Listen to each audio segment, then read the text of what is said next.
بسم اللہ الرحمن الرحیم۔ قرآن اور بائبل کے دیش میں ہم ٹورزم کا اس میں ایجپٹ تک ہم پہنچ گئے تھے اور پچھلے لیکچر میں قاہرہ تک ہم پہنچ گئے تھے۔ اب ہم قاہرہ کی ہسٹری پہ کچھ عرض کرنا تھا تو وہ اب میں عرض کرتا ہوں اس میں، کیونکہ اس کے قاہرہ کے میوزیم اور اہرام کو دیکھنا ہی اصل مین چیز ہے کہ یہ قدیم ہسٹری میں کیا کیا انسان کرتے رہے۔ تو یہ ایجپٹ کی تھوڑی سی ہسٹری میں عرض کر دوں۔ اس میں اگر آپ بور ہوتے ہیں تو میرے اس لیکچر سے تھوڑا سا آگے چلے جائیے گا، یہ کہہ سکتا ہوں۔ اس میں ہسٹری کے لیے دو پوائنٹ آف ویو ہیں۔ ایک پوائنٹ آف ویو یہ ہے کہ انسان تاریخ برائے تاریخ ہی وہ پڑھتے ہیں، اور قدیم قوموں کی ہسٹری کو جب انسان پڑھتا اور ان کے حالات جاننے کی کوشش کرتا ہے، اچھا اس کے لیے پریکٹیکلی اب کوئی بک بھی پڑھے تو زیادہ تر وہ ایک اسپیشل پولیٹکس کی ہسٹری ہوتی ہے، بادشاہوں کی ہسٹری ہوتی ہے۔ اچھا اس میں کیا ہوتا ہے؟ بس وہی ہوتا ہے فلاں بادشاہ بنا، فلاں بادشاہ نے فلاں جنگیں کی، کیا کیا فتح کی، کیا ہوا معاملہ اور کب مر گیا، بس اتنی کہانی ہوتی۔ پھر دوسرا بادشاہ آ جاتا ہے، اس کی کہانی یہی ہوتا ہے۔ تو اس میں اتنا مزہ آپ کو نہیں آئے گا ہسٹری میں۔ اچھا یہ میرا ایکسپیرینس ہے، شاید آپ کو مزہ آئے۔ دوسرا پوائنٹ آف ویو یہ کہ تاریخ برائے سبق ایک آپ میسج سیکھیں۔ اچھا ایک تو اگر بادشاہوں سے کچھ سیکھنا چاہیں تو اس سے کچھ پولیٹیکل لوگوں کو تو شاید فائدہ ہو۔ اچھا وہ آپ کے ٹی وی میں ہسٹری کے اینکرز جو ارشاد فرماتے ہیں تو وہ بھی زیادہ اسی چیزوں پہ، کیونکہ ان کا فوکس سیاست پہ ہی ہوتا ہے۔ لیکن ایک عام آدمی وہ اگر ہسٹری سے کچھ سیکھنا چاہے تو اس کے لیے پھر آپ کو ایک سویلائزیشن ہسٹری پڑھنے کی ضرورت ہوگی، تاکہ پرانے زمانے میں انسان کیا کرتے تھے اور کیا غلطیاں کرتے تھے اس سے ہم بچ سکیں نا، اور کیا پازیٹیو چیزیں انہوں نے کی، اس سے کیا فائدہ ہوا، اس سے ہم فائدہ بھی اٹھائیں۔ اصل مقصد تو یہ ہونا چاہیے نا ہسٹری کا۔ تو اس سے اصل میں یہ تھوڑی سی یہ گستاخی کروں گا اپنے ہسٹورینز سے کہ ان کی بکس میں زیادہ تر سیاست اور بادشاہوں کی کہانیاں ہیں۔ تو اس لیے میں نے پھر جب ہسٹری کی بکس لکھی ہیں تو اس میں سیاست کو بس ایک مجازی، بس ایک اوور آل ویو کے طور پر ہی بس اس میں کیا، لیکن تفصیل سے پھر سویلائزیشن ہسٹری وہ میں نے اس میں تفصیل سے لکھی ہے۔ تو خیر چلیں اب ایجپٹ کی ہسٹری میں وہ میں عرض کروں کہ اس کی جو قدیم ہسٹری جس میں کچھ ڈیٹا موجود ہے جتنا میں، وہ 7000 سال سے پہلے کی ہسٹری ہے، یعنی اب سے 7000 سال گزر گئے۔ یعنی وہی بائبل کے اندر یہی آتا ہے کہ حضرت نوح علیہ السلام کے ایک پوتے تھے، ان کا نام تھا مصر، وہ آ کے اس علاقے میں سیٹل ہوئے تھے اور انہی کے نام سے یہ مصر شہر، مصر ملک جو ہے ان کے نام پہ بنا، کہ حضرت نوح علیہ السلام کے پوتے تھے۔ مصر کی اولاد جو ہے وہ ایجپٹ اور فلسطین علاقوں میں رہے، اور پھر بائبل کے مطابق ان علاقوں پہ ان کی حکومت بھی رہی، اور پھر اس کی ڈیٹیل وہی آتی ہے کہ وہ اس کے دنیا کی زمین کی جو سپر پاور وہ ایجپٹ میں بنی پہلے۔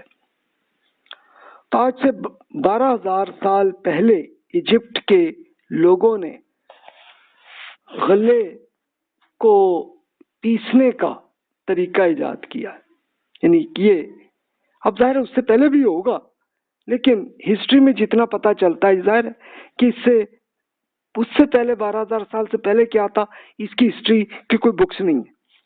تو اس لیے یہ پتہ چلتا ہے کہ 12000 کے ہمیں کچھ ایسے مل گئے ہیں آثار کہ جس سے یہ پتہ چلے کہ جناب اس زمانے کے لوگ غلے کو اس طرح سے پیستے ہوتے تھے۔ اب یہ کس کو اب کرتے ہیں؟ ظاہر ہے کہ گندم کو ہی کرتے ہیں نا۔ تو زرعی ثقافت کے بعد پتھر کے دور میں پتھر کے بنے اوزار کے ذریعے شکار کے پیشے کا آغاز ہوا، ورنہ یعنی حقیقت یہی ہے کہ وہ اس سے پہلے حضرت ابراہیم علیہ السلام ان سے پہلے حضرت آدم علیہ السلام کے زمانے میں انسان کو شکار تو آ گیا تھا نا، وہیں سے انسان شکار کرتا تھا، یعنی جانور بھی اسی طرح سے شکار سے لے لیتے تھے، گوشت بھی لے لیا، اور اسی طرح سے پھر درختوں سے پھل بھی اسی طرح سے ٹوٹ لیا۔ تو پہلی تو آپ کا ہنٹنگ ایج تو آدم علیہ السلام سے ہی ہوا تھا سلسلہ۔ اب 10,000 سال پہلے شمالی افریقی قبائل بنے۔ اب ظاہر ہے کہ انسانوں کی آبادی جیسے بنتی گئی، اختلاف ہوئے تو وہ قبیلہ سے الگ ہوئے، ایک اور قبیلہ بن گیا۔ تو اصل انسان ایسے بنتے گئے نا۔ افریقہ کا پورا علاقہ صحرائے سہارا، یہ سہارا یہ وہ ڈیزرٹ ہے جو کہ میں نے پچھلے لیکچر میں عرض کیا کہ اس سے پہلے انتہائی ایگریکلچرل ایریا تھا، کہ جو موراکو سے لے کے ایجپٹ تک کا یہ پورا ایگریکلچرل ایریا تھا۔ 8,000 سال پہلے یہ پورا ایک گلہ پانی اور بلڈنگز اس کے آثار ملے۔ اس کے بعد پھر یہ جا کے یہ ڈیزرٹ بنا جس کو سہارا کہتے ہیں، یہ دنیا کا سب سے بڑا ڈیزرٹ ہے۔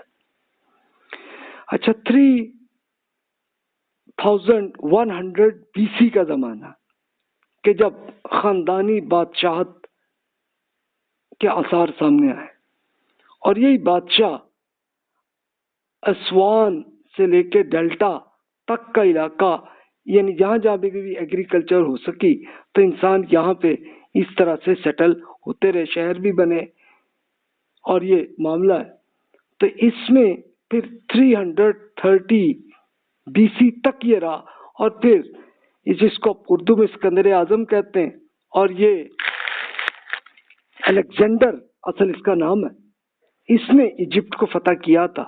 تو تب جا کے یہ جو ایجپٹ کی بادشاہت ہے تب ختم ہوئی تھی، جس کو اچھا ان پہ ٹائٹل تھا فرعون کا، تو اس لیے ان کو فرعین، اور آپ ٹوٹل کر لیں یعنی اکٹھا کر لیں تو یہ فرعون سے فرعین بن گئے، بہت سارے بادشاہ جو ہے وہ ان کا یہ ٹائٹل تھا۔ تو خیر، تیسری خاندان سے لے کے چھٹے خاندان تک ایک اولڈ کنگڈم کہتے ہیں اس کو۔ اس دور میں لاشوں کی محفوظ کر کے ممی بنانے کی اس زمانے میں ایجپٹ میں لوگوں کو طریقہ آیا۔ اب اس کا طریقہ کیا ہوگا؟ اب مجھے تو اتنا ہی یہ سمجھ میں آتا ہے کہ کچھ ایسے کیمیکل لاش کو، بادشاہ کی لاش کو ایسے بنا دیتے تھے کہ اس کی یعنی وہ کیمیکل ایسا استعمال ہوا کہ وہ آج تک ان کی لاشیں موجود ہیں۔ یعنی اب آپ کہہ لیں 3000 BC سے لے کے اب تک کہہ لیں تو اراؤنڈ 5000 سال پرانی لاشیں اب بھی موجود ہیں۔ تو یہ اصل میں ایجپٹ کے ٹورزم کے لیے لوگ اس لیے آتے ہیں، یہ دیکھنے کے لیے۔ اس وقت یہ اس کو میمفس کہتے ہیں، اس علاقے کو، جو کہ آج کل یہ جیزا، جو کہ بالکل آج کل تو وہ قاہرہ کا حصہ بن گیا ہے نا، تو یہ تھا۔ اور یہاں پہ پھر اہرام بنائے گئے۔ یہ اہرام تھے کیا؟ یہ اصل میں شاہی قبرستان ہی تھا، یہی حیثیت ہے اس کی اہرام کی۔ اب 2575 BC قبل مسیح کا جو زمانہ ہے، اس کے اہرام آپ کو ملے، اور فرعون خوفو کے دور میں یہ سلسلہ شروع ہوا تھا۔ اب ہمیں اتنا یہ سامنے آیا، ہو سکتا ہے اس سے پہلے ہو، لیکن ان کے احرام تباہ ہو گئے ہوں گے، لیکن جو ابھی اویلیبل ہے تو وہ اس میں۔ اچھا، اس کے لیے ہوا یہی تھا، یہ کیسے پتا چلا ہمیں؟ یعنی جو احرام بنے جو اونچے اونچے وہ تو آئے، لیکن پھر جب انگریزوں کی یہاں پہ حکومت بنی تو انہوں نے ایجپٹ میں پھر کھودا زمین کے حصے کو، تو ان احرام سامنے آ گئے، بس یہ ایک فرق آیا، ورنہ اس سے پہلے بھی وہ احرام تھے جو اب سے آپ کہہ لیں تقریباً 4500 سال پرانے احرام ابھی بھی موجود ہے. اچھا، اور یہ بادشاہوں نے اس زمانے میں کیا کیا کہ احرام کیا ہے کہ ایک طرح کا محل بنا کے اپنی لاش کو اس میں کر دیا سیٹل ان لوگوں نے. اگلے 500 سال کے عرصہ طوائف الملوکی کا دور، آپس میں لڑائی جھگڑے. اور یہ لڑائی جھگڑے کیا ہوتے تھے؟ ایک شہزادہ یہ چاہتا مجھے حکومت ملے، دوسرا یہ آپس میں لڑتے رہے ایک دوسرے سے. یہ سلسلہ جاری رہا اور 2055 میں بی سی، یعنی اب سے 4000 سال پہلے کے فرعون منتو حتب دوئم، یعنی نمبر 2 ان کا نام ہے، یعنی نام اس سے پہلے بادشاہ کا بھی یہی ہوگا. تو اس نے کیا کیا تھا؟ ایک مضبوط حکومت بنائی تھی. اس کو پھر ہسٹری میں اس کو مڈل کنگڈم کہتے ہیں. اسی سلطنت نے امہات سوئم، یہ ان کا نام تھا، اس فرعون کا نام. تو یہ اپنے عروج پہ رہا زمانہ. اس میں ایک بادشاہ ہیکسوس گزرے تھے. یہ 19ویں صدی تھی کہ جس میں مصر میں سامی نسل، یعنی سامی نسل وہ جو حضرت نور اسلام کے بڑے بیٹے سام رحمۃ اللہ علیہ کی نسل جو آج کل سعودی عرب، عراق اور یہ پورے عرب ممالک میں، وہاں کے لوگوں نے آ کے ایجپٹ پہ فتح کی تھی اور ان کی حکومت بن گئی تھی 1900 BC کے زمانے میں. تو تب کیا ہوا تھا کہ اس وقت سامی نسل کے ہی تھے یوسف علیہ السلام، وہ تشریف لائے تھے، جس کو آپ سورہ یوسف میں قرآن مجید میں آپ پڑھتے ہیں. یعنی حضرت یوسف علیہ السلام بھی سامی نسل کے ہی تھے اور وہ ابراہیم علیہ السلام کے پڑپوتے تھے، کہ ان کے والد یعقوب علیہ السلام وہ پوتے تھے ابراہیم علیہ السلام کے، کہ وہ اسحاق علیہ السلام کی نسل سے تھے. تو یوسف علیہ السلام کو یہ ہوا تھا کہ قرآن مجید میں ہی آپ پڑھیں تو آپ کو سورہ یوسف میں پوری ڈیٹیل مل جاتی ہے کہ ہوا کیا تھا کہ ان کے اپنے بھائیوں نے یہ ان پہ حسد آیا تو ان کو کنویں میں ڈال دیا تھا، لیکن اللہ تعالیٰ نے ان کو بچا دیا. اور پھر ایک قافلہ گزرا تو انہوں نے ان کو جب پانی کے لیے نکالا تو وہاں سے نکل کے یوسف علیہ السلام آ گئے. تو ان کا کہ یار یہ تو لڑکا مل گیا بڑا اچھا. تو انہوں نے کیا، ان کو ایک غلام بنا کے ایجپٹ میں بیچ دیا. لیکن جنہوں نے خریدا تو وہ کوئی ایمبیسیڈر ٹائپ کا کوئی آدمی تھا جس نے خریدا، اور ان کی وائف نے یوسف علیہ السلام کو رکھا اور وہ پھر جوان ہوئے تو بہت ہی خوبصورت تھے. اور اب ان کی جو خاتون تھیں تو وہ اب یوسف علیہ السلام کو اٹریکٹ کرنے لگیں تاکہ ان سے کچھ سیکس کا معاملہ چلے، لیکن یوسف علیہ السلام بچ کے رہے سے. اور اس کے بدلے انہوں نے یہی فیل کیا کہ بھی میں تو بھائی ٹھیک ہے، میں تو اس کے بے شک اس کے لیے جیل میں اب تم لگا دو. اور پھر انہی خاتون نے ان کو کر دیا تھا کہ ان کو ڈال دیا تھا.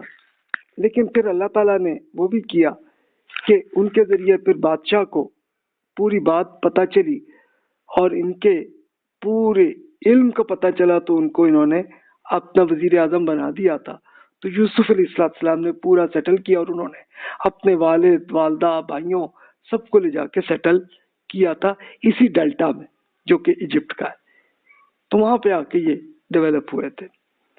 تو 17ویں خاندان میں اچھا یہاں پہ حضرت یوسف علیہ السلام اور انہوں نے اللہ تعالیٰ کے میسج کو پہنچاتے رہے اور پھر ان کے اپنی نسل در نسل اچھے لوگ جو بھی تھے تو وہ اللہ کا پیغام پہنچاتے رہے. یہ کرنا ہے تو تب جا کے بنی اسرائیل بنی.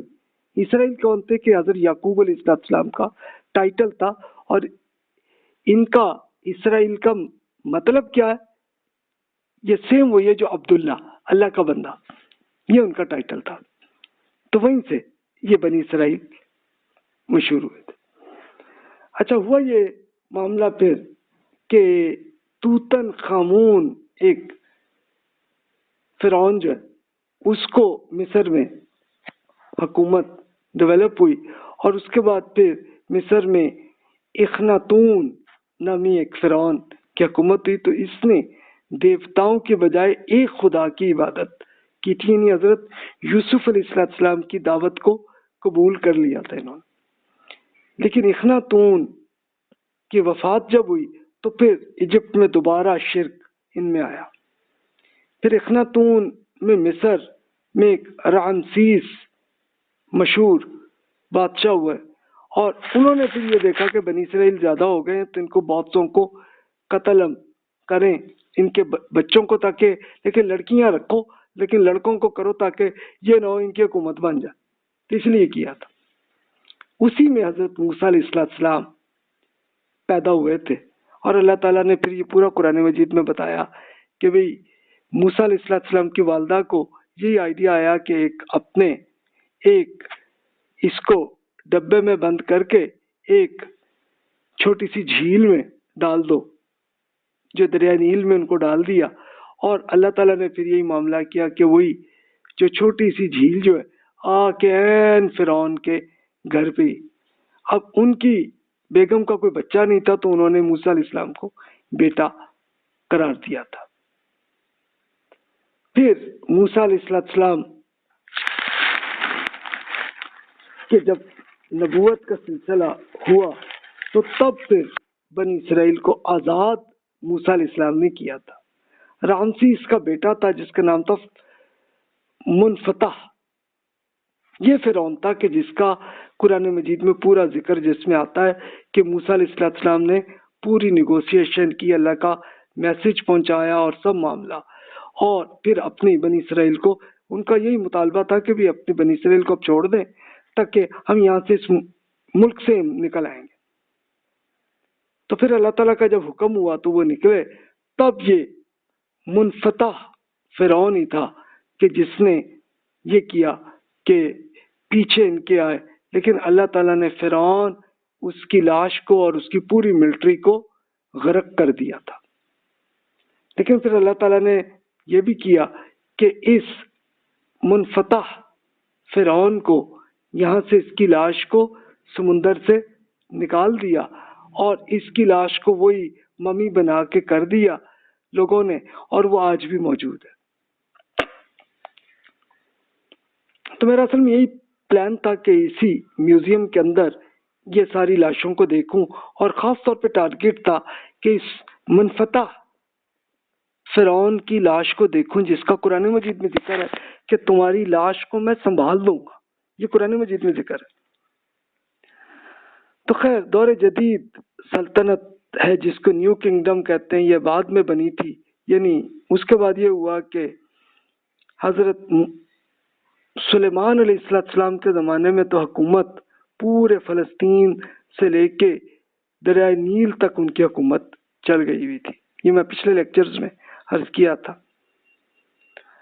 اس کے بعد پھر اور ان کے بادشاہ بنتے رہے، رات سلسلہ جو بھی ہمیں کا لینا دینا، لیکن پھر یہ بھی ہوا کہ ایران اور یونان کی انہوں نے بھی، یعنی یورپینز نے بھی اس کو فتح کیا، ایرانیوں نے بھی فتح کیا اس کو، اور پھر الیگزینڈر نے اصل میں جب فتح کیا تو ایک طرح کا ایک خاندانی بادشاہت ختم ہوئی تھی سلسلہ، کیونکہ الیگزینڈر نے ایک یہ شہر اسکندریہ بنایا تھا اور اس کو ایجپٹ کا دارالحکومت بنایا تھا، تو ہم لوگ تو پھر قاہرہ سے الیگزینڈریا، اسے عربی میں آپ اسکندریہ کہتے ہیں، تو وہاں پہ ہم گئے تھے، اس کو میں اگلے لیکچر میں عرض کروں گا، ابھی تو ہسٹری کی بات چل رہی ہے۔ تو خیر 323 میں بابل میں اسکندر الیگزینڈر کی جب موت ہوئی تھی تو اس کے اپنے جنرل آپس میں لڑنے لگے تھے، تو اس لیے گریس کی پوری وہ طاقت ہی ختم ہو گئی تھی، اور ایجپٹ کی ایک پٹولمی ایک ان کا جنرل تھا، اس نے ایجپٹ کی حکومت کر کے فرعون کا ٹائٹل تیار کر لیا تھا اپنے آپ کو، اور 300 سال تک حکومت رہی۔ لیکن پھر آخری ملکہ تھی جو کہ مشہور ہے، جس کی آپ شاید فلم بھی سن چکے ہوں گے، جس کو کلوپترا یہ عربی میں ہم کہتے ہیں کلیوپیٹرا، انگلش میں کہتے ہیں، اب اٹالین زبان میں وہ تھی، کہ ان کی رومن بادشاہ سیزر سے ان کی شادی ہو گئی تھی۔ یہ 30 CE یعنی آج کل کے کیلنڈر میں 30 میں کلیوپیٹرا جو ہے ان کی وفات کے بعد ایجپٹ میں پھر رومن حکومت رہی تھی، اور رومی یعنی یہ اٹلی کی حکومت تھی، تو ان کو ایجپٹ میں طاقت رہی تھی۔ اچھا، اسی دوران پھر حضرت عیسیٰ علیہ السلام کا میسج آیا، اور وہ آتے آتے خود رومی بادشاہ کنسٹنٹائن وہ حضرت عیسیٰ علیہ السلام پہ ایمان لے آئے تھے۔ یہ 330 CE کا زمانہ، وہ ایمان لائے تو پھر اس کے ذریعے، اچھا پھر یہ بھی تھا اس سے پہلے بھی حضرت عیسیٰ علیہ السلام کے حواری جو صحابہ کرام رضی اللہ عنہم تھے، انہوں نے پوری رومن امپائر میں ہر طرف حضرت عیسیٰ علیہ السلام کی دعوت کو ہر طرف پہنچایا تھا، اور پہنچاتے پہنچاتے پھر یہ ہوا کہ ایجپٹ میں بڑی تعداد میں کرسچینٹی پر ایمان لائے تھے، اور بہت سارے خانقاہیں اور چرچ بہت سے بنے تھے، جس کو پچھلے لیکچرز میں نے وہ دکھایا تھا کہ 400 CE کی خاتون تھی جنہوں نے تور پہاڑ کے پاس جو چرچ بنایا تھا، جو بالکل مسجد جیسا تھا، جو میں نے پچھلے لیکچر میں آپ کو دکھایا تھا، سینٹ کیتھرین وہ خاتون تھی جنہوں نے یہ بنایا تھا۔ تو یہ آثار ہیں اتنے پرانے جو ایجپٹ میں موجود ہیں۔ اب رسول اللہ صلی اللہ علیہ وسلم کے زمانے میں روم اور ایران وہ چاہتے تھے کہ اب یہ رسول اللہ صلی اللہ علیہ وسلم نے تو پورے مصر میں پورے عرب ممالک کو اکٹھا کر دیا، یار یہ ہم کریں حملہ، لیکن رسول اللہ صلی اللہ علیہ وسلم نے اللہ تعالیٰ کے حکم سے ان کو پورے خطوط میں وارننگ کے طور پر، وہ خطوط ہیں جو آپ کو آج بھی ملتے ہیں، آپ ابھی بھی پڑھ سکتے ہیں، تو وہ تھا۔ تبھی یہ ہوا کہ صحابہ کرام کے زمانے میں یہ ہوا تھا کہ خود ایران اور رومن امپائر کے ساتھ جو صحابہ کرام کی جنگیں ہوئی تھیں، ان سب کی فتویات صحابہ کرام کو ہوئی تھیں۔ رسول اللہ صلی اللہ علیہ وسلم نے ایجپٹ کے گورنر تھے، ان کا نام تھا مقوقس، ان کا نام تھا، یہ رومن امپائر کے گورنر تھے۔ ان کو رسول اللہ صلی اللہ علیہ وسلم نے ایک پورا خط لکھا تھا، انہوں نے بڑی سنجیدگی سے سنا بھی تھا، لیکن اسلام قبول نہیں انہوں نے کیا، لیکن انہوں نے یہ کیا تھا کہ بہت سارے تحفے وہ رسول اللہ صلی اللہ علیہ وسلم کو بھیجے، اور پھر اپنی ایک غلام خاتون کو گفٹ کے طور پر وہ بھیجا تھا۔ یہ اس زمانے کا یہ کلچر تھا، لیکن رسول اللہ صلی اللہ علیہ وسلم نے ایسا کچھ نہیں کیا، بلکہ انہی خاتون، ان کا نام تھا ماریہ رضی اللہ تعالیٰ عنہ، ان کو اللہ تعالیٰ کا پیغام پہنچا دیا اور وہ ایمان لائیں، تو پھر رسول اللہ صلی اللہ علیہ وسلم نے ان سے شادی کی تھی۔ تو یہ آخری خاتون تھیں جن سے رسول اللہ صلی اللہ علیہ وسلم کی شادی ہوئی، سیدہ ماریہ رضی اللہ تعالیٰ عنہ سے، اور یہی وہ خاتون تھیں کہ جن سے رسول اللہ صلی اللہ علیہ وسلم کے بیٹا پیدا ہوئے تھے، ابراہیم رحمۃ اللہ علیہ، ان کا نام رضی اللہ تعالیٰ ان کا نام تھا، لیکن وہ کچھ مہینوں میں ان کا انتقال ہو گیا تھا۔ تو اصل یہ تھا، اب یہ 639 CE کہ جس میں عمر رضی اللہ عنہ کی حکومت تھی، جس زمانے میں انہوں نے عمر بن عاص رضی اللہ عنہ کو یہ دیا کہ آپ اب یہ مصر پہ یلغار کریں، تو وہ 4000، اب اس میں ظاہر ہے کہ صحابہ بھی ہوں گے، تابعین بھی ہوں گے، تو وہ سب مل کے مصر میں آئے۔ تو اس کے ساتھ یہ مقدونیہ کے ساتھ کوئی خاص اہم قسم کی کوئی بڑی جنگ نہیں ہوئی، بلکہ آسانی سے ایک حربی مہارت کے ساتھ ہی 1.5 سال کے اندر پورا سینا سے لے کے پورے ایجپٹ تک، اسکندریہ تک پوری فتح کر لی عمر بن عاص رضی اللہ عنہ نے۔ اچھا، اس میں ایک بڑا پازیٹیو آپ کو یہ نظر آئے گا کہ مصر کے کرسچنز نے مسلمانوں کے ہیلپ کی تھی. کیوں کی تھی؟ اس لیے کہ یہ رومن بادشاہ کے آرڈر ایسے تھے کہ وہ خود اپنے کرسچن سے بہت سخت ٹیکس لگاتے تھے، اور پھر کرسچینٹی کے اندر بہت سے فرقے بن گئے تھے، ان کے آپس میں لڑائی جھگڑے چلتے تھے.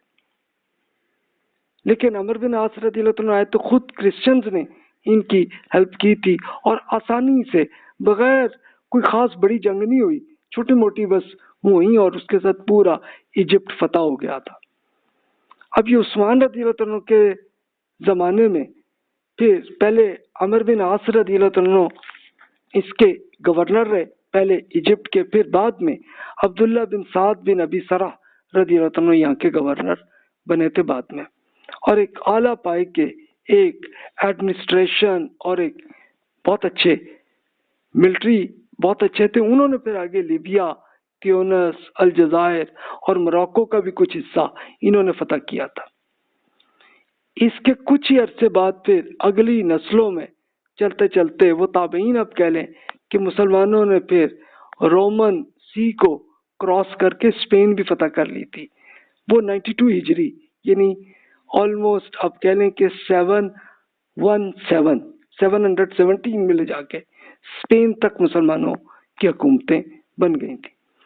لیکن خلافت راشدہ جب ختم ہوئی، یعنی صحابہ کرام کے آخری خلیفہ تو معاویہ رضی اللہ عنہ تھے، اور انہوں نے موراکو تک فتح کر لیے تھا.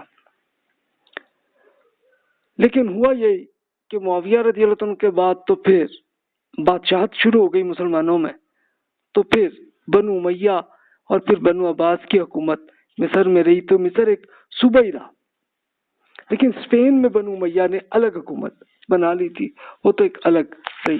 لیکن پھر ہوا یہی کہ بنو عباس کے بادشاہوں، وہ کہنے کو تو ٹائٹل خلیفہ ہی کہلاتے تھے، لیکن آپس میں یہی ہوا کہ وہ کمزور ہوئے، اور تو ان کے گورنرز پھر انڈیپینڈنٹ بن گئے اور وہ بادشاہ بنتے چلے گئے. اور ایجپٹ میں طولونی اور اخشیدی بادشاہ وہ گزرے، اور وہ بھی یہ ایک بنو عباس کے خلیفہ کا بس وہ نام ضرور اپنے کرتے تھے، لیکن ایکچولی بادشاہ یہی تھے اپنے.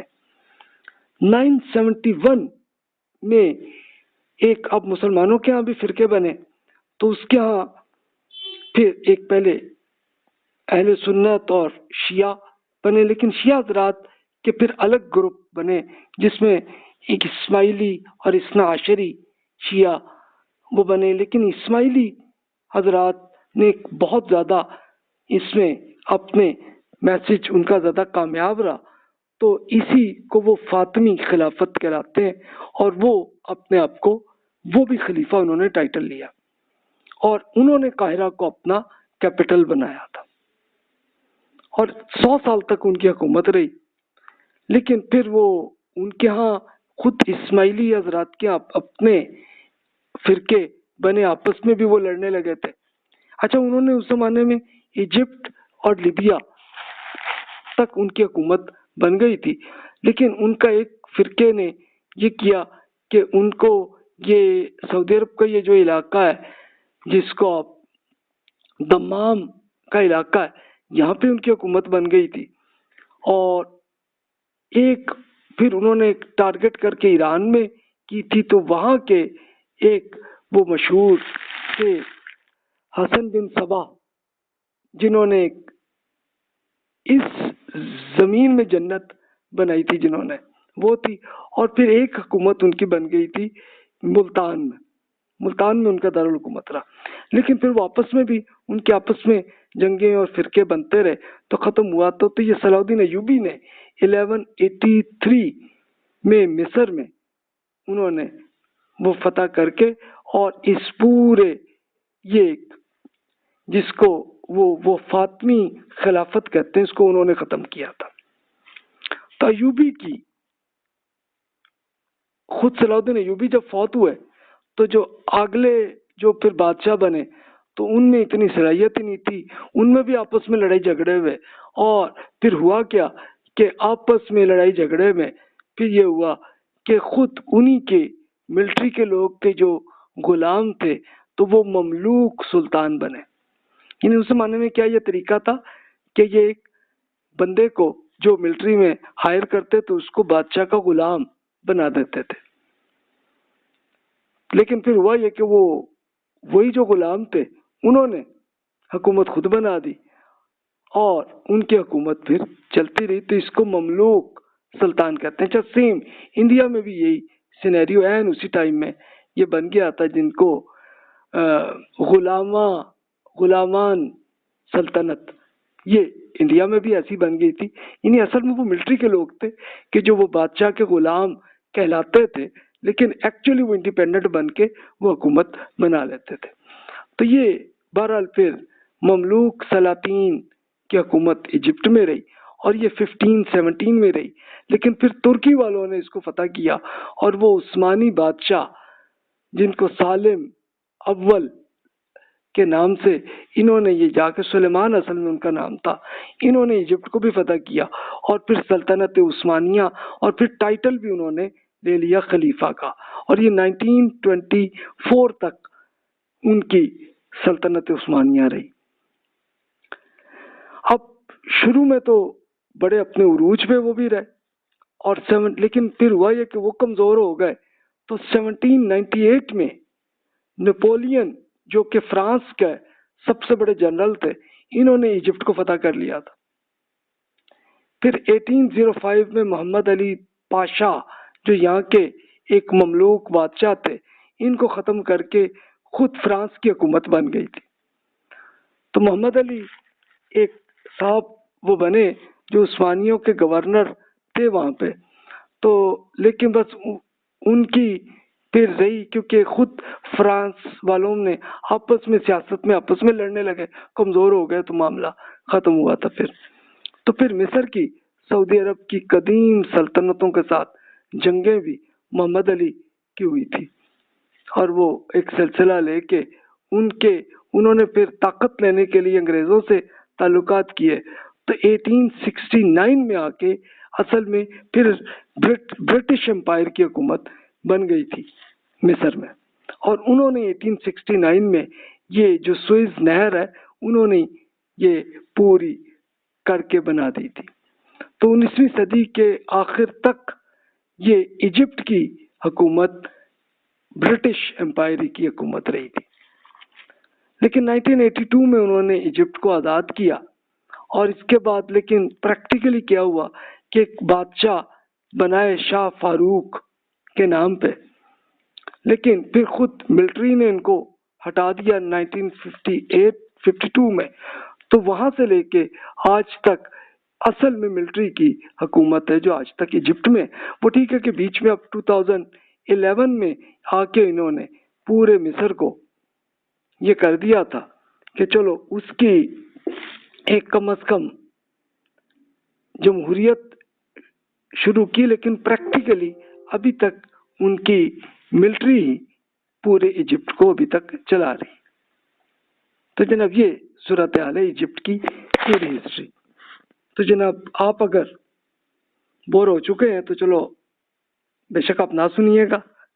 اب میں اپنا عرض کرتا ہوں کہ ہم پھر اس عجائب گھر میں جو کہ دنیا کا سب سے بڑا میوزیم ہے، جس کے ذریعے میں نے عرض کیا تھا کہ اگر آپ ایک ایک چیز کو ایک ایک منٹ بھی آپ لگا کے کریں تو 8 مہینے کے اندر آپ یہ اس میوزیم کو پورا سمجھ سکتے ہیں. اچھا، اس کے لیے پھر یورپ اور امریکہ کے جو اسکالرز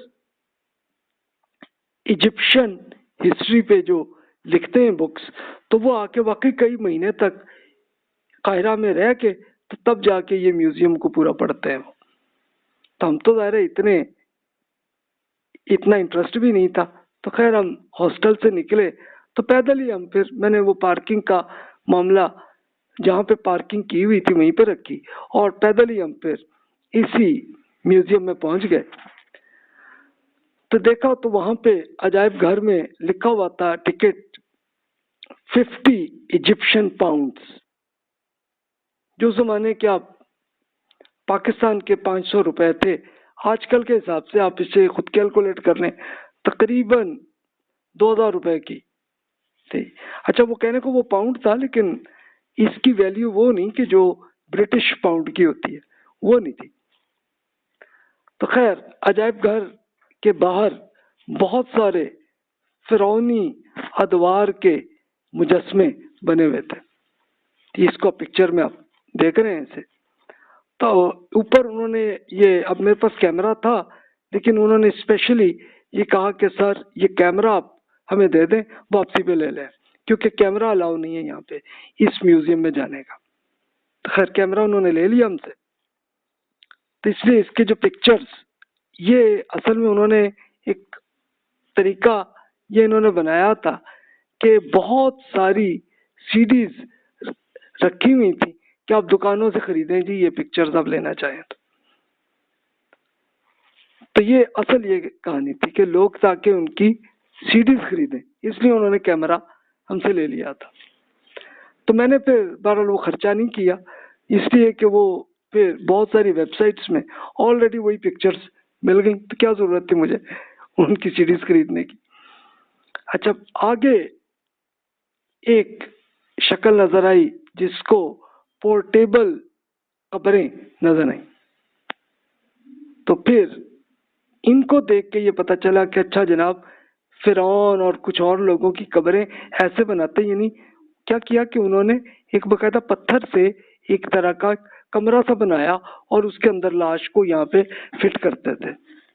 اچھا سیم آپ کو بلوچستان میں بھی آپ کو ایسی ملیں گی اور سندھ میں بھی آپ کو ایسی قبریں آپ کو نظر آئیں گی. ایسی مثلاً آپ کراچی سے آپ نکلیں اور ٹھٹھا کی طرف آپ جائیں تو بیچ میں ہی روڈ پہ ہی آپ کو ایسی قبریں آپ کو نظر آئیں گی. اور پھر ٹھٹھا کے پاس بھی آپ کو ایسی قبریں نظر آئیں گی کہ جو یعنی بندے کو زمین میں دفن نہیں کیا بلکہ ایک طرح کا ایک چھوٹا سا کمرہ بنا کے لاش کو اس میں فٹ کیا. تو ایجپٹ میں بھی ایسے ہی فرعین کی بھی لاشیں ایسے ہی سیٹ کرتے تھے. فرعون توت ایک بادشاہ گزرے، ایک فرعون 18ویں خاندان کے. اچھا یہ یورپینس نے جب یہ اس پہ بکس لکھی نا تو انہوں نے ان کے خاندانوں کے نام پہ اس طرح سے ٹائٹل انہوں نے بنایا. تو میرا خیر کبھی کوئی تعلق نہیں رہا اس میں کہ ان کے کس خاندان پہ کیا ہوا کیا معاملہ، اس کا میرا کوئی انٹرسٹ نہیں تھا، تو میں نے اس لیے اس میں اگنور کیا اس معاملے کو. تو بہرحال اس فرعون کا جو نام تھا نا، توت بادشاہ کا نام تھا، فرعون کا نام تھا.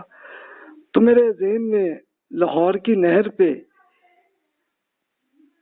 نیو کیمپس کے پاس وہ پہلے ملتے تھے، بالکل شہتوت بیچنے کے لیے لوگ کھڑے ہوتے تھے، تو ہم اس میں لیتے تھے. تو اب یہ توت بادشاہ کو لے کے میرے دل میں ایک یہ خواہش آئی کہ یار یہاں پہ بھی شہتوت مل جائے ہم کھا لیں. تو جناب یہ دیکھیں کہ یہ اس اب سے 4000 سال پہلے فرعون کے یہ اثرات اب آئے میرے پہ کہ اب شہتوت کھانے کو دل چاہ بس. تو اسے اب یہی کہیں گے کہ فرعون توت کے نام کو کوسنے کے علاوہ اور کچھ نہیں تھا، کہ یہاں شہتوت نہیں تھا بارہ. تو خیر فرعین کی ایک یہ پوری قبروں کو ایک پورٹیبل، یعنی پورٹیبل ایسی تھی اس کو اٹھا کے بھی لوگ رکھ لے، لیکن ہم نہیں اٹھا سکتے کیونکہ یہ بہت وزنی تھے، لیکن بہت سارے بندوں کو ملا کے اٹھاتے ہوں گے. یہ اس زمانے کی طاقت انسانوں کی ہوگی ایسی کہ اٹھا لیتے ہوں گے. تو خیر پورٹیبل قبریں ان سب کو دیکھ کے اب ہم آئے آگے. تو ممی سیکشن کا میں نے اسپیشل ان سے کہا کہ جی وہ دیکھنا. کہنے کہ سر اس کے لیے آپ 100 پاؤنڈ آپ اور پرچیز کریں. میں نے کہا بھائی یہ جو 50 پاؤنڈ کی میں نے ٹکٹ لی ہے وہ، تو کہنے لگا کہ نہیں سر وہ میوزیم کو دیکھنے کی ہے، لیکن ممیز فرعون کی جو دیکھنی ہو تو اس کے لیے 100 پاؤنڈ الگ آپ کو ٹکٹ لینی پڑے گی. میں کہا چلو بھیا میرا ٹارگٹ تو ممیز ہی دیکھنی تھی، کیونکہ قرآن اور بائبل کے دیش میں اصل میں فرعون کی لاش دیکھنی تھی نا، تو اس لیے وہ بھی ٹکٹ لی ہم نے پھر. تو یہ پھر بالکل آپ کہیں کہ ہمارے والا جو کلچر ہے کہ جس کے لیے جیسے ہمارے لاہور کے جیسے وہ شیخ بھائی جو ہیں وہ زیادہ بزنس کرتے ہیں، اسی طرح انڈیا کے بنیے یا آپ کے کراچی کے میمن بھائی جیسے بزنس کرتے ہیں، تو سیم ایسے ایجپشنس بھی ایسے ہی بزنس کرتے ہیں کہ یار وہ لاش دیکھنے کے لیے آپ ٹکٹ الگ لیں. تو یہ لیکن یہ کسی پہ کوئی تعصب نہیں ہے، بس اپنے بھائی جیسے جس طرح سے بزنس ایسے کرتے ہیں تو سیم وہی کلچر ایجپٹ کے اندر بھی وہی آیا. تو خیر ممی سیکشن کی طرف ہم انٹر ہوئے تو یہاں پہ سیکشن میں اب میں نے پھر گننے کی کوشش کی تو 30-40 فرعون کی ممیز ہوں گی، میرا اندازہ یہ تھا. لیکن ممی تھی کیا؟ تو ہڈیوں کے ایک سالم ڈھانچے وہی تھے، یعنی جو گوشت تھا ان کی وہ تو سوکھ گیا، ختم ہو گیا، لیکن ڈھانچے ہی تھے. اور لیکن ڈھانچے پہ انہوں نے جو کیمیکل اس زمانے کا بنا ہوا تھا تو کھال منڈی ہوئی تھی اوپر، بس یہ بات تھی.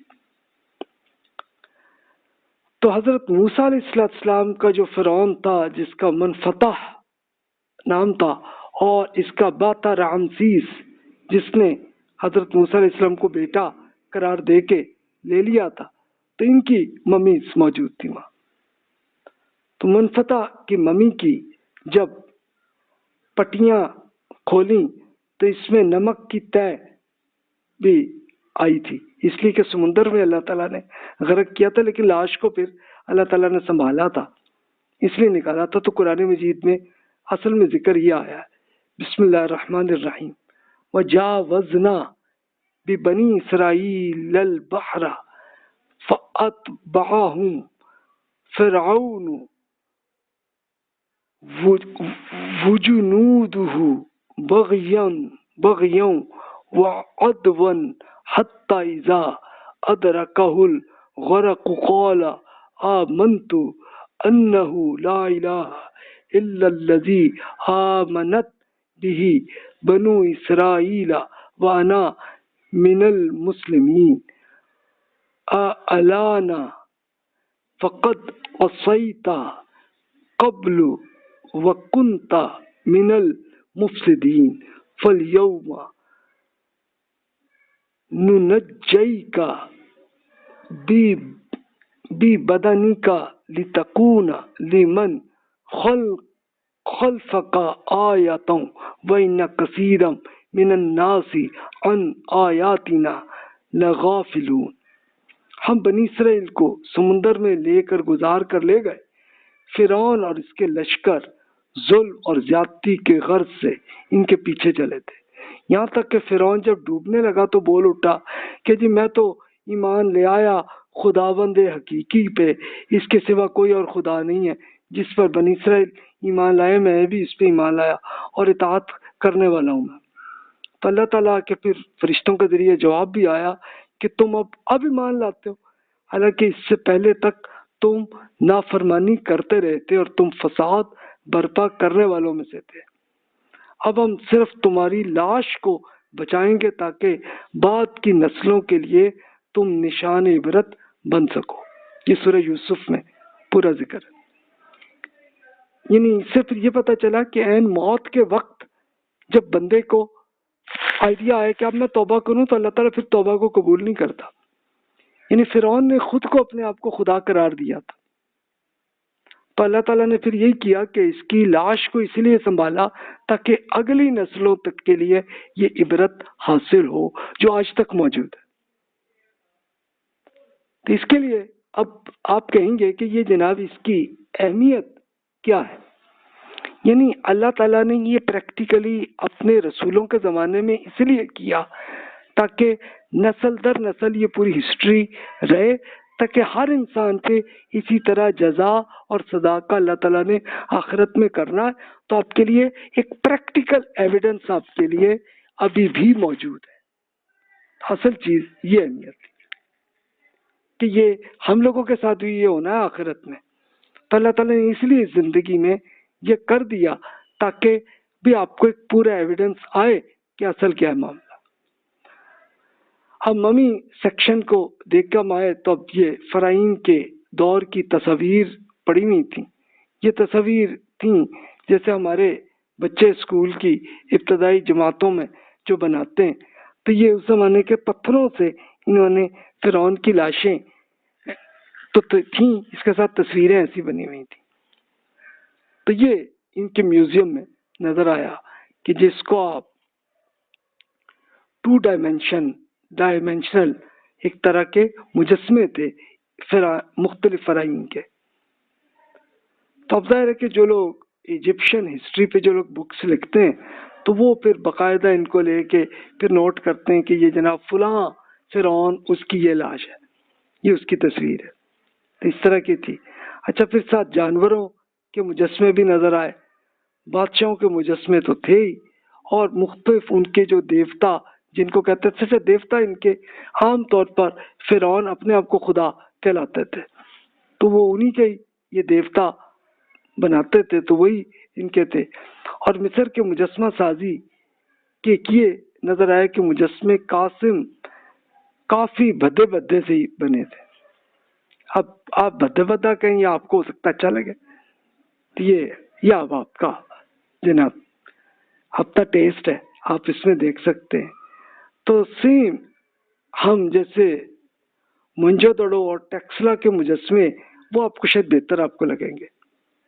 یہ دیکھیں فرعون توت کا ماسک یہ ہے جناب. اچھا، یہ ماسک کیا تھا کہ اس طرح سے بنا کے لاش کو اس میں فٹ کرتے تھے. تو یہ ہسٹوریکلی یہ پتا چلا. یہ دیکھیں کہ ایک طرح کی کشتی اس زمانے کے انسانوں کی ایسی تھی، تو یہ اس طرح کا بھی ایک انہوں نے بنایا ہوا. انڈیا کے آپ کو مجسمہ سازی وہ آپ کو شاید زیادہ اس کی کوالٹی شاید آپ کو زیادہ بہتر لگے. تو یہ دیکھیں یہ پکچرز، یہ پتھر کی یہ جو تابوت نما قبر ہے، یہ اس طرح سے یہ تصاویر پکچرز اس زمانے میں انسان ایسے بناتے تھے. عام آدمی کے مجسمے بھی اس میں آئے کہ بادشاہوں کے برعکس وہاں کے عام آدمی کی زندگی کی ایک باقاعدہ ان کی ایک عکاسی وہ بھی نظر آیا آپ کو. تو یہ بھی نظر آیا کہ جیسے کسان اس طرح سے ہل ایسے چلا رہا ہے، سپاہی ہتھیار تھامے بیٹھا ہے، اسی طرح ایک نان بائی جو ہے وہ اس طرح سے تنور پر یہ کام کر رہا ہے. اس طرح دودھ والا جو ہے وہ لاہوریوں کی طرح بالکل کیسے کڑھائی پر دودھ لیے بیٹھا ہے، اور ایک ملاح کیسے کشتی چلا رہا ہے. کشتی کی پکچر آپ نے بھی دیکھی. تو اس طرح کی پکچرز ایسی نظر آئیں کہ یہ ایسی کشتیاں بالکل ویسی ہیں جیسے آپ کو کینجھر جھیل میں جیسی آپ کو نظر آتی ہیں. یعنی یہ پرانی طرح کی کشتی انسان کی ایسی تھی. قدیم ایجپٹ کا رسم الخط بھی وہ نظر آیا، جو اس کا اسکرپٹ کیسے لکھتے تھے. تو ان کا لکھا ہوا ایسے اس طرح سے اس میں آیا کہ ایک باقاعدہ جس کو گلپٹک آرٹ کہتے ہیں. گلپٹک آرٹ کیا ہے کہ اس طرح سے پتھروں پہ اس طرح سے لکھتے تھے لوگ. تو یہ دیکھیں کہ ہسٹری میں ایک یہ بھی آیا کہ لوگ پہلے ایسے لکھتے تھے. یعنی اس کے لیے کیا کرتے تھے کہ ایک شارٹ لسٹ، ایک ایگزیکٹو سمری اس طرح سے لکھتے ہوں گے. بس یہی تھا اس زمانے میں. لمبی بکس نہیں لکھتے تھے، کہ وہ تب سے آیا کہ جب سے انسان نے جیسے کاغذ جب سے ایجاد ہوا ہے تب سے انسانوں نے لکھنا شروع کیا. ورنہ اس سے پہلے پتھروں پہ ایسے ایک شارٹ الفاظ میں ایسے کرتے تھے. بلکہ اس سے پہلے انسان کیا کرتے تھے، ایک باقاعدہ ایک یہ کرتے تھے کہ یہ جو رسم الخط ہے وہ ایسے بنا کہ جیسے یہ جو لفظ حرف نون اردو کا بھی ہے، عربی کا بھی ہے، تو اس میں مچھلی اس سے یہ مراد ہے. یعنی ایک شارٹ کٹ یہ بھی بنتا تھا، یعنی حروف کا تعلق بن گیا کہ اصل چیز کیا ہے. جیسے نون سے مراد ہے کہ مچھلی. اس کے لیے قرآن مجید میں دیکھیں سورہ نون آپ پڑھ لیں تو اس میں مچھلی کا ذکر ہے کہ جس میں حضرت کہ جیسے یونس علیہ السلام کو اللہ تعالیٰ نے مچھلی میں ڈال دیا تو وہاں پہ ذکر ہے. تو نون کا مطلب یہ آتا ہے. کہ نون سے مراد مچھلی ہے. اسی طرح تو یا جیسا اردو میں توئے کہتے ہیں، تو عربی میں کہتے ہیں، تو یہ سانپ اس سے مراد ہے.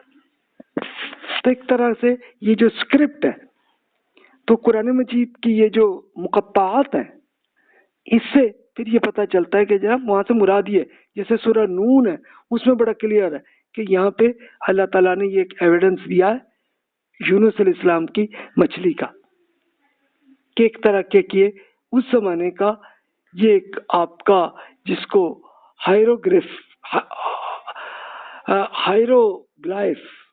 جسے کہا جاتا ہے، تو یہ ایجپشن یہ طریقہ تھا. تو اس زمانے میں لوگ ایسے لکھتے تھے. تو چلیں ہمیں یہ بھی آیا طریقہ اس میں. اچھا، آج کل پھر مسلمانوں نے جب یہ کاغذ آیا تو انہوں نے پھر یہ مجسمہ سازی اور تصویر اتنی ڈیولپ نہیں ہوئی، لیکن اپنے ایک پورا آرٹسٹ، ایک فن خطاطی یہ کتنی ڈیولپڈ ہوئی ہے جو آج تک موجود ہے. اب آ کے جب کمپیوٹر آیا تو اب آپ اس طرح سے کرتے ہیں، لیکن ابھی بھی انڈیا میں آپ کو بہت سارے ایسے ملیں گے لوگ کہ جو، اور پاکستان میں بھی کچھ آپ کو ایسے ملیں گے کہ جو ویسے بہت یہ خطاطی وہ کرتے ہیں ابھی بھی. تو انسان دیکھیں اس طرح سے انسان ایسے ایسے لکھنے کا انسان نے ایسے طریقے سیکھے انسان نے ہسٹری میں، یہ ہمیں پتہ چلتا ہے. اچھا، لوگ پتھروں کو سلوں، چمڑے اور درختوں پہ بھی، ایک چھال میں بھی، درختوں کی چھال میں بھی لکھتے تھے قدیم لوگ. پھر جب کاغذ آیا تو پھر اس کو ایک باقاعدہ ایک اچھی طرح سے تب جا کے بکس انسانوں نے لکھی. تو اس سے یہی ایک پتہ چلتا ہے کہ اگر حضرت موسیٰ علیہ السلام کے زمانے میں اگر اس وقت کاغذ نہیں تھا تو پھر اللہ تعالیٰ نے جو تورات نازل ہوئی ہے تو وہ اسی طرح سے انہی سلوں میں ایسے لکھی ہوئی اللہ تعالیٰ نے 10 کمانڈمنٹس جو ہے ایسے لکھ کے ایسے اس میں آئی ہوگی. یہ ذرا اندازہ ہی ہے. ہو سکتا ہے کہ اگر کاغذ اس زمانے میں بن گیا ہو یا کوئی اللہ نے کوئی ایسی ٹیکنالوجی کی ہو تو پھر اس طرح سے بھی آیا، لیکن ٹھیک ہے انسانوں نے پھر کاپی کرنے کے لیے انہوں نے اس طرح سے ایک باقاعدہ پتھروں کے اندر، سلوں کے اندر لکھ کے بھی ایسے کر لیا. تو انسان اس طرح سے سیکھتے ہوئے آ گیا ہے. تو آپ دیکھیں کہ کمپیوٹر کے زمانے میں آپ اس طرح سے لکھ لیتے ہیں، فونٹ ایسے آ گئے. یہ جناب اس میوزیم کی بات تھی. اب آگے ہم نکلے تو ہم نے کہا کہ قاہرہ کی ایک کچی آبادی بھی دیکھیں کیسی ہے. تو خیر ہم لوگ کچی آبادی میں آئے تو دیکھا کہ لاہور کی ایک بالکل اب بستی سیدن شاہ جیسے دیکھ لیں، بالکل ویسے ہی کہ ایک گندا نالا گزر رہا ہے اور اس کے ساتھ کچے پکے مکان ہیں. لیکن اب آپ لاہور کی اب سیدن شاہ کو دیکھیں تو اب لوگوں نے کنسٹرکشن کر کے اچھے گھر بنا دیے. لیکن سٹارٹ میں یہ جو کچی آبادی آپ دیکھیں کراچی کی اور لاہور کی، تو اگر پرانے آپ کو مل جائے نا گھر تو اسی طرح کے کچے پکے مکان. اچھا، بلوچستان میں آپ کو بھی نظر آئیں گے تو وہی مجھے تھے، اور تنگ تاریک گلیاں، اور اس سب کے ساتھ عجیب چیز یہ تھی کہ ڈش انٹینا یہ اس میں نظر آیا. یعنی لوگوں کا اتنا چونکہ آ گیا تھا تو اپنی انجوائمنٹ کے لیے اپنا انہوں نے چلو اپنا ٹی وی کم از کم رکھ لیا. یہ آیا تھا، وہ آپ کو پاکستان میں بھی وہی نظر آیا ہوگا. تو یہ خیر ان کی آبادی بھی میں نے دیکھی تو سیم وہی تھی، اور ایک پوری یعنی ایک باقاعدہ روڈ، سیوریج، بجلی، پانی، گیس کی وہ سہولتیں جیسی نہیں تھیں. لیکن اب کسی حد تک چلو مصریوں نے یہ کیا کہ اتنا چلو بجلی کم از کم دے دی ان کو، اتنا تھا. آگے آبادی میں دیکھا تو ایک رکشہ بھی چل رہا تھا، یعنی ایک چھوٹی سی وہ گلی تھوڑی سی چوڑی تھی تو وہاں پہ رکشہ تھا. اچھا، سیم آپ کو وہی سچویشن آپ لاہور کے اندرون شہر میں دیکھ سکتے ہیں کہ جیسے چنچی چلتا ہے تو وہ سامان ایسے لے کے جاتے ہیں لوگ. تو یہ اس طرح سے تھا. ایک جگہ دکان سے آئس کریم بھی خریدی میں کہا ذرا دیکھو ان کی کیسی ہے، نیسلے کی آئس کریم وہاں پہ نظر آئی تو وہ آئی نظر، اور یونیلیور کی آئس کریم وہ بھی وہاں پہ نظر آئی. تو خیر لی دیکھا تو میں نے کہا کہ چلو تھوڑا سا کچھ پھل بھی ہم لے لیں. تو پھلوں کی منڈی بھی نظر آئی. تو یہاں پہ بوڑھی خواتین جو ریڑیاں لگا کے وہ بیچ رہی تھیں. تو میں نے آم اور انگور خرید لیا وہاں سے. اب ایجپٹ کا انگور جب ٹچ کیا تو بالکل پاکستانی انگور جیسا ہی تھا. اب ہم احرام مصر اردو میں آپ کہتے ہیں، تو وہ اب دیکھنے کے لیے ہم گئے. احرام کے علاقے میں گاڑی لے جانے کی اجازت یہاں پہ اب تھی. تو خیر ہم آئے وہاں پہ. تو احرام کے علاقے، اچھا وہ ہمارے اپنی گاڑی ہم نہیں لے جا سکتے تھے. انہوں نے کہا کہ نہیں جی آپ یہاں پارکنگ کریں اور اندر یہ جناب وہاں کی گاڑی پہ آپ جائیں. اور اس کے لیے انہوں نے 50 پاؤنڈ کا ایک ٹکٹ رکھی ہوئی تھی اور اس کے ساتھ ساتھ ٹانگے بھی تھے. یعنی یہ اصل میں انہوں نے ٹورزم سے پیسے لینے کا یہ ایک طریقہ تھا. اچھا اب دیکھا تو سعودی عرب کے تاریخی مقامات کی نسبت کافی گندا سا علاقہ بہرحال محسوس ہوا. تو جناب یہ اس سب میں اتنا کچھ، جیسا ان کے میوزیم میں آپ کو یہ پکچرز دکھائیں. یہ دیکھیں یہ پکچر ہے منفتح کی، جو کہ حضرت موسیٰ علیہ السلام کی دعوت اس پہ پہنچی تھی اور اس کے ابا تھے رامسیس، جنہوں نے موسیٰ علیہ السلام کو اپنا بیٹا قرار دیا تھا. خیر جناب ہم چھوٹے چھوٹے احرام بہت ہیں. یہ لگتا ہی ہے کہ کوئی چھوٹے موٹے بادشاہ کے ہوگا یا کوئی شہزادے کا ہوگا اس طرح کے، لیکن 3 ہیں کہ جو بہت بڑے بڑے احرام ہیں. تو ایک دوسرے کے اوپر رکھے ہوئے ایک گارے کی طرح سے اس کو جوڑا گیا ہوگا. بہت بڑے بڑے پتھر ہیں. پتہ نہیں اس زمانے میں انسان کیسے اٹھا لیتے ہوں گے، یا کئی بندے مل کے اٹھاتے ہی ہوں گے. اب ظاہر ہم اندازہ ہی کر سکتے ہیں. یہ ہو سکتا ہے انسانوں میں اتنی جسم میں طاقت ہو کے اتنا اٹھا لیتے ہوں گے وہ. اس میں آگے بڑا احرام بادشاہ خوفو کا ہے، جو کہ چوتھے خاندان کا یہ بادشاہ ہے، جو کہ 2550 BC کے زمانے کا ہے. یہ ہے کہ سب سے بڑا احرام ہے. تو اس میں 20 سال تو لگے ہوں گے ان کو بنانے کے لیے، اور اس کو پتھر کو 20 لاکھ بلاک تقریباً اتنے بنے. اس کے ذریعے اب آپ خود انالیسس کر لیں کہ انسان کتنے اس میں لگے ہوں گے یہ بادشاہ کی اس مقبرے کو بنانے کے لیے. یعنی انہوں نے یہ کیا تھا کہ بادشاہوں نے اپنے لیے یہ جو بنائے ہیں مقبرے، یہ اتنے بنائے ہیں، اتنے بڑے بڑے بنائے ہیں. تو اس کے ذریعے آپ خود انالیسس آپ کر لیں خود کہ کس طرح سے طاقت لگی ہوگی. تو ماہرین نے جو ایجپشینین ریسرچ اس کو کہتے ہیں، تو اس کے لیے انہوں نے پتھروں کو کیسے بھاری تختوں پہ کیسے رسوں کے مدد سے انہوں نے اٹھائے ہوں گے، ہو سکتا ہے. تو جناب خیر دوسرا احرام وہ نظر آیا جو خوفو کے بیٹے خفری کا ہے. تیسرا احرام وہاں پہ وہ نظر آیا مینکارس کا ہے کہ جو کہ 54.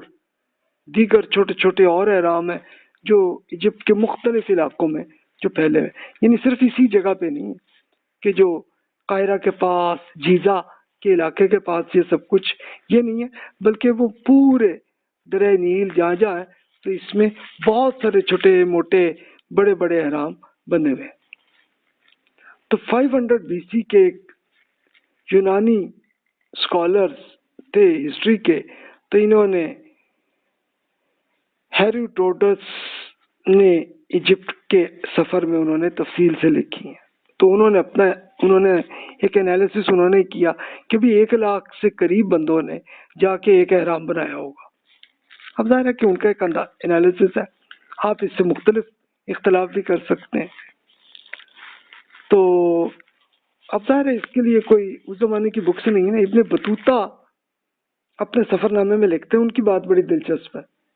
وہ اپنے سفر نامے میں وہ اصل میں موروکو سے نکلے تھے اور پھر ایجپٹ آئے تھے. تو وہ کہتے ہیں انہوں نے احرام دیکھے تھے. اب یہ کب کی بات ہے؟ یہ 1340 CE کا زمانہ ہوگا.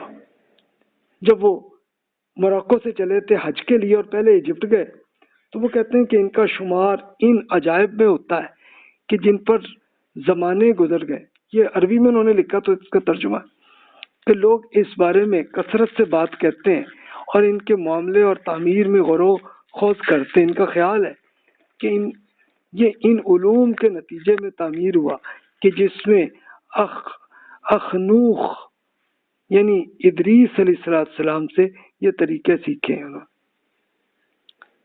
لیکن طوفان جب حضرت نوح علیہ السلام سے پہلے مصر کے ایک بادشاہ نے خواب دیکھا تھا تو اس نے احرام بنانے کا حکم دیا تھا. تو اس کی تعمیر میں 60 سال گزرے تھے ایک احرام کو بنانے میں. اب ظاہر ابن بطوطہ نے جو ارشاد فرمایا تو ان کو کیسے پتا چلا ہوگا؟ ان لوگوں سے جو باتیں سنی ہیں انہوں نے کیا دی. اب ظاہر اس کے لیے کوئی 100% کنفرم تو نہیں ہم کہہ سکتے. احرام کے اندر فرعون کی قبریں اندر 3 فٹ، لیکن پھر ہوا یہ کہ وہاں سے ان کی لاشوں کو بھی نکالا انہوں نے انگریزوں نے، اور ان کی قبروں کو بھی نکالا لے جا کے اپنی میوزیم میں فٹ کر لیا. احرام کے دروازے میں ایک تنگ و تاریک راستہ اوپر جا رہا تھا. اس راستے کے اختتام میں ایک کمرے میں آتا ہے. یہاں پتھر کی قبر میں فرعون کا تابوت، اس کی شکل یہاں پہ فٹ کیا، اس کی ممی اس کے اندر فٹ تھی. فرعون کے کمرے کے نیچے ایک کمرہ ملکہ کے لیے رکھا ہوا تھا اور ایک اور تنگ و تاریک راستے میں احرام کی تہ خانوں کی طرف بھی کمرے تھے. یعنی یہ ایک جو احرام بنا ہے تو اس میں بہت سارے کمرے بنے ہوئے تھے. تو فرعون کی لاش کے ساتھ بہت سارے، اب یہ روایات میں آتا ہے کہ ہیرے جواہرات اور بہت سارے ان کے، یہاں تک کہ ملازم بھی، لونڈی غلام بھی بیچ کے اندر بند کر دیتے تھے. ان کا عقیدہ یہ تھا کہ مرنے کے بعد کی زندگی میں فرعون نے یہاں پہ رہنا ہے جی. تو یہ انہوں نے سوچا ہوا تھا لوگوں نے، تو ان کی بیوقوفی کہہ سکتے ہیں. لیکن ذرا سوچیں کہ ہیرے جواہرات کا تو جو ہے میں، وہ بیچارے ان غلام اور لونڈی کا کیا حال ہوتا ہوگا، بیچارے کس طرح مرتے ہوں گے وہیں پہ. تو اس طرح ان کی لاشیں بھی، چلو اور کچھ نہیں تو ان کے ڈھانچے تو بچ گئے ہوں گے نا، تو وہ لے جا کے آ گئے. تو یہ دیکھیں یہ خوفو کا احرام، یہ کہ یہ فرعون نے ایسے کیوں، یہ چھوٹے احرام، یہ آپ کو کچھ پکچرز ہیں. اچھا، اس کے لیے پھر بہت ساری پرانی بکس میں ہمیں یہ ملتا ہے. اتنے 4,500 سالوں میں یہ ہوا کہ آثار قدیمہ کے تو اس وقت اتنے لوگ نہیں تھے، لیکن جو بھی چور ڈاکو انہی احرام کے اندر گھسے تو ہیرے جواہرات جو ملے لے کے آ گئے، بھاگ گئے پھر.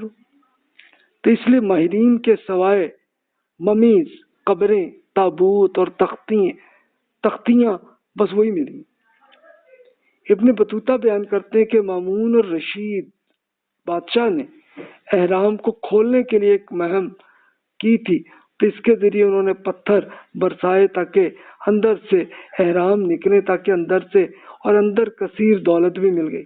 یعنی ان کو اصل میں یہ سونا چاندی ڈھونڈنے کے لیے یہ حرکت کی تھی. اس کے بعد بھی کیا ہوگا، اور ظاہر اس سے بیچ میں کئی ڈاکوؤں نے بھی کیا ہوگا. تو اس طرح سے ہوا معاملہ. آگے اب ہم ابو الہول دیکھنے آئے. یہ اس کو انگلش میں سفنکس کہتے ہیں. تو اب یہ ابو الہول کیا ہے؟ یہ ایک شیر کا ایک یہ پورا مجسمہ. یہ بالکل وہی کہ جیسے انڈیا میں بھی شیر بادشاہ کے طور پر یہ اس کو کہا جاتا. تو یہ اس زمانے کے ہی لوگ ایسا کرتے تھے. بہت سارے ایجپشنز کے لوگوں نے کیا ٹورزم کا یہ نہیں کیا تھا کہ بہت سارے یورپ اور امریکنز ٹورسٹ وہ گھوڑوں پہ بیٹھے تھے اور کئی ٹانگوں پہ بیٹھے جا رہے تھے. تو اس وقت شدید دھوپ میں ذرا رومانس کے طور پر یہ لوگ یہ کر رہے تھے حرکتیں. تو ہم لوگ تو خیر گاڑی میں ہم نے دیکھا اتنی دور نہیں ہے کہ اس کے لیے ایک باقاعدہ فل اے سی میں بالکل گاڑیوں میں ہم لوگ تھے، تو ہمیں کوئی ضرورت نہیں تھی. ہم خیر آئے باہر اور اپنی گاڑی میں ہم بیٹھ گئے. تو میری اہلیہ احرام سے کوئی متاثر نہیں ہوئی. ان کا خیال یہ تھا کہ یار یہ تو بے احمق لوگ ہیں کہ جو ان کو اس بے ڈھنگی بلڈنگز کو دیکھنے کے لیے خوش ہو رہے. تو بہرحال یہ ان کا انالیسس تھا. اب آپ خود انالیسس اب اپنے لیے کر لیں. ابو الہول جو ہے یہ باقاعدہ جس کو آپ اسفنکس کہتے ہیں، تو یہ ایک پتھر سے بنا ہوا مجسمہ جس کو 180 فٹ لمبا، 20 فٹ چوڑا اور 65 فٹ بلند ہے. اتنا اونچا ایک مجسمے کا، اور یہ شکل انسان کی، یعنی ایک مجسمہ ایک سورج دیوتا کی طرح کی بنایا ہوگا. کئی فرعون کے طور پہ اس کو بنایا گیا ہوگا کسی نے. تو یہ اس طرح کا انہوں نے کیا. تو ظاہر ہے اس کا پورا ایک شرک کہ اس طرح سے انہوں نے بنایا. ابو الہول کی چند تصاویر لے کر ہم پھر احرام سے باہر آئے تھے. اب بھوک بھی تھی، تو اب قریب ہمیں KFC اور پیزا اکٹھا ایک ہی جگہ نظر آیا. ہم لوگ پھر جا کے زنگر برگر وہاں پہ ہم نے لیا ان سے، اور ایک چھوٹا اسپائسی پیزا وہ بھی لیا، کیونکہ ایک ہی بلڈنگ میں کیا تھا، وہ ایک ہی شاید لگتا اونر ہوں گے جنہوں نے یہ کیا، جو عین ابو الہول کے ساتھ یہ احرام. تو خیر جناب ہم نے یہ دیکھا، اور پھر اس پوری دیکھ کے کھانا کھا کے پھر ہم لوگ پھر ذرا باہر آئے، اور پھر ایک دریائے نیل کے برج پہ آ کے وہاں پہ ہم نے کچھ پکچرز لیں اور یہ لے کے اس کے بعد اب ہم مسلم دور کا جو قاہرہ جس کا فسطاط جو عمر بن عاص رضی اللہ عنہ نے شہر ایک کنٹینمنٹ کے طور پہ بنایا تھا، ہم وہ گئے. لیکن اس کو پھر ہم اگلے لیکچر میں کور کرتے ہیں کہ کافی لمبی بات ہو گئی، تو اس کو انشاءاللہ اگلے لیکچر میں ہم کور کرتے ہیں. تو جناب جزاک اللہ خیر واحسن الجزا.